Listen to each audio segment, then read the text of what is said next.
Hello friends, home cook মঞ্চুতে আপনাদের সবাইকে অনেক অনেক স্বাগত।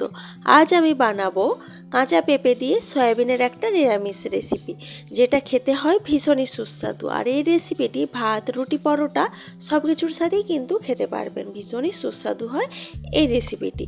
তো এই রেসিপিটি বানানোর জন্য প্রথমেই আমি একটা পাত্রে বেশ কিছুটা সয়াবিন নিয়ে নিয়েছি। এর ওপর আমি দিয়ে দিয়েছি কিছুটা গরম জল। গরম জলটা দেওয়ার পর আমি দিচ্ছি সামান্য নুন দিয়ে এখন একটু নাড়াচাড়া করে নিচ্ছি, যাতে নুনটা সমস্ত জলটার সাথে ভালোভাবে মিশে যায়। আর সয়াবিনটা যখন সোক করবে জলটা, যাতে সয়াবিনের মধ্যেও নুনটা ঢুকে যায়।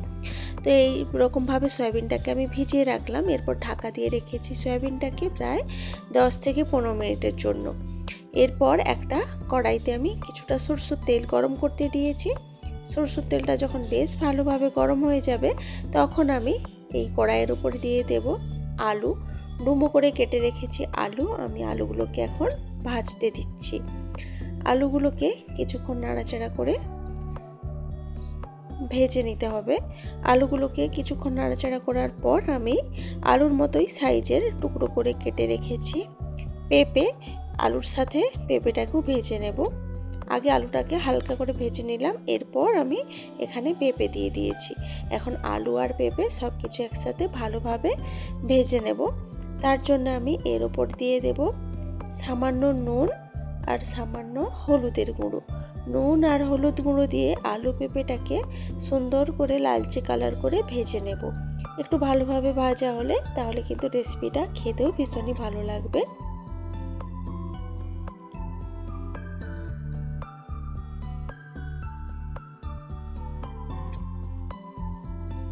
তো দেখুন, আলু আর পেঁপের গায়ে কিন্তু বেশ সুন্দর লালচে কালার ধরে গেছে। আস্তে আস্তে বেশ ভালোভাবে ভাজা হয়ে গেছে আলু আর পেঁপেটা।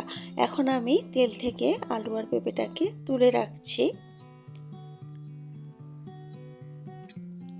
কড়াইতে খুব সামান্য পরিমাণে একটু তেল রয়ে গেছে, সেখানে আমি আর সামান্য পরিমাণ তেল অ্যাড করলাম। করে যে সয়াবিনগুলোকে ভিজিয়ে রেখেছিলাম নুন আর গরম জল দিয়ে, সেই সয়াবিনটাকে আমি জল থেকে চেপে সয়াবিনের থেকে জলটাকে একটু বের করে এখন সয়াবিনটাকে ভাজতে দিয়েছি।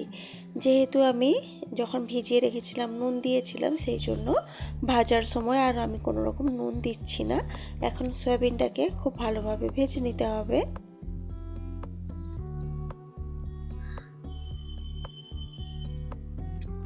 তো সয়াবিনটা কিন্তু ভাজা হয়ে গেছে। এখন আমি সয়াবিনটাকেও তুলে রাখছি।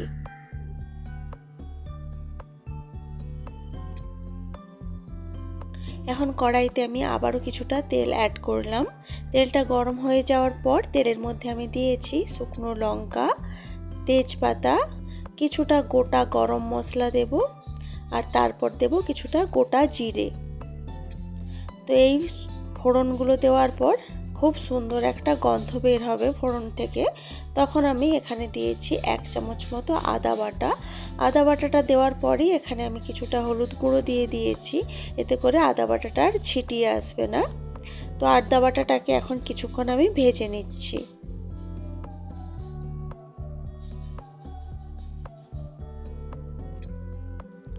তো আদা বাটাটাকে কিছুক্ষণ ভেজে নেওয়ার পর এখানে আমি দিয়ে দেব একটা বড় সাইজের টমেটো। আমি মিক্সিতে পেস্ট করে রেখেছি, সেই টমেটো পেস্টটাই এখানে দিয়ে দিচ্ছি। যেহেতু এটা একটা নিরামিষ রেসিপি, সেই জন্য টমেটোটাকে একটু বেশি পরিমাণে দিয়েছি। তো একটা বড় সাইজের টমেটো আমি এখানে ব্যবহার করেছি। তো আদা আর টমেটোটাকে এখন কিছুক্ষণ এইভাবেই কষিয়ে নেব, এতে করে আদা আর টমেটোর কাঁচা গন্ধটা পুরোপুরি চলে যাবে। এরপর আমি এখানে কিছু গুঁড়ো মশলা অ্যাড করছি। গুঁড়ো মশলার মধ্যে দিলাম হলুদের গুঁড়ো, তো আগেই দিয়েছি, তো তার জন্য হলুদ গুঁড়ো আর এখন দিলাম না। দিলাম লঙ্কার গুঁড়ো, জিরের গুঁড়ো আর ধনের গুঁড়ো। তো গুঁড়ো মশলাগুলো দেওয়ার পর এখানে খুব ভালোভাবে মশলাটাকে কষিয়ে নিতে হবে। মশলাটা যতটা ভালো কষানো হবে রেসিপিটি খেতেও কিন্তু ততটাই ভালো লাগবে।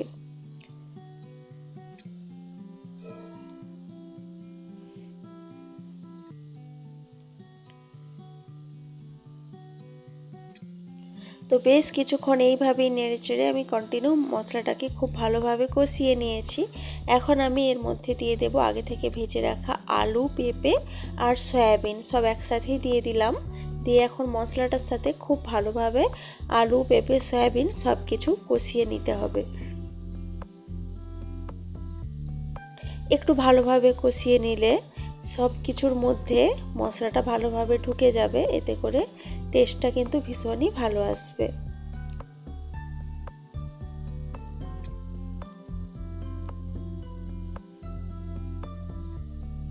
তো কিছুক্ষণ ধরে তো সব কিছু খুব ভালোভাবে কষিয়ে নিলাম। এখন এর মধ্যে আমি দিয়ে দিচ্ছি পরিমাণ মতো জল। জলের পরিমাণটা একটু বেশি দিতে হবে, কারণ সয়াবিন কিন্তু অনেকটা জল টেনে নেয়। আর তাছাড়াও আলু, পেঁপে, সয়াবিন সবই কিছুটা করে সেদ্ধ করতে হবে। ভাজার সময় যতটা সফট হয়েছে বাকি টা সেদ্ধ করে নিতে হবে ঠিকঠাকভাবে। তো সেই জন্য একটু জলের পরিমাণটা বেশি দিয়েছি। আর তার সাথে দিলাম স্বাদ মতো নুন। নুনটা দেওয়ার পর একটু নাড়াচাড়া করে এখন আমি ঢাকা দিয়ে দিয়েছি এটাকে খুব ভালোভাবে ফুটে ওঠার জন্য। আর গ্যাসটা কিন্তু আমি মিডিয়ামেই রেখেছিলাম। তো প্রায় 4 থেকে 5 মিনিট খুব ভালোভাবে এটাকে ফুটতে দিয়েছি। 4 থেকে 5 মিনিট মতো পর ঢাকা খুলে একটু চেক করে নিচ্ছি আলু আর পেঁপেগুলোকে। তো দেখলাম সব একদম সুসেদ্ধ হয়ে গেছে। এখন আমি এর মধ্যে দিয়ে দেব সামান্য পরিমাণে চিনি। নিরামিষ এই রেসিপিতে নামানোর আগে সামান্য পরিমাণ চিনি দিলে সমস্ত মশলার টেস্টটা ব্যালেন্স হবে। আর তার সাথে দিলাম কিছুটা গরম মশলা গুঁড়ো। তো চিনি আর গরম মশলা গুঁড়ো দেওয়ার পর একটু নাড়াচাড়া করে ওই 1 মিনিট মতো ফুটিয়েই কিন্তু আমি এটাকে ঢাকা দিয়ে দিয়েছি। গ্যাসের আঁচটাকে অফ করে একটু স্ট্যান্ডিং টাইমে থাকলো। এরপর একটু ঠান্ডা হয়ে যাওয়ার পর সার্ভ করে দিয়েছি। দেখুন, রেসিপিটি খেতে কিন্তু ভীষণই টেস্টি হয়। অবশ্যই আপনারা বাড়িতে বানিয়ে দেখবেন, নিরামিষ দিনে এই রেসিপিটি দারুণ হবে। তো রেসিপিটি আপনাদের কেমন লাগলো সেটা কিন্তু কমেন্ট করে অবশ্যই জানাবেন। ভালো লাগলে লাইক, কমেন্ট, শেয়ার করবেন এবং প্লিজ আমার চ্যানেলটি সাবস্ক্রাইব করে আমার পাশে থাকবেন। তো আজকের ভিডিওটা এই পর্যন্তই থাক। দেখা হচ্ছে অন্য কোনো দিন অন্য কোনো ভিডিওতে অন্য কোনো রেসিপির সাথে।